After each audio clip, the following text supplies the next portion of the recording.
of the game from the Agriculture Food Masters. Walang iba kundi si Sean Ko at si EJ De Guzman. Unahin mo na kita, Sean. Naunahan kayo ng PNP ngayong araw, but you were able to tie the game at the half and then you already led in the second half. So paano nakatulong yung title na defending champions for your motivation and syempre in order to close out this game? Bilang defending champions, of course, everyone wants to beat us. So, kailangan namin talaga maging prepared for everything. Siguro first game kasi namin to, so medyo tight pa kami. So, nung second half, medyo nag-loosen up kami and we started on the defense. Then, medyo mas naging okay na yung flow ng team. Alright, once again, that is our finals MVP last season. Punta naman tayo sa ating season MVP.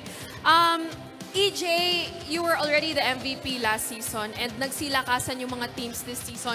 How difficult is it for you para higitan pa yung naging performance mo last season para syempre ma-defend nyo yung title nyo this year?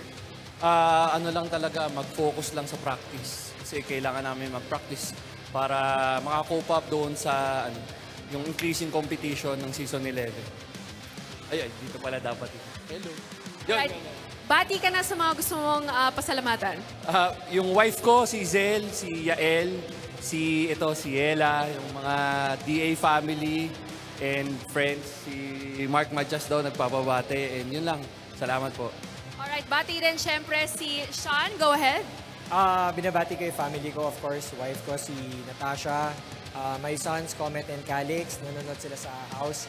Of course, yung mga fans ng DA and also yung UNTV, thank you for supporting us.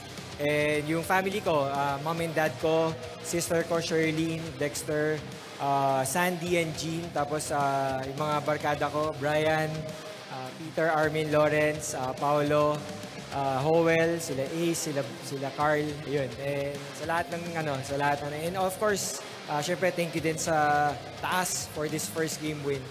Yun lang.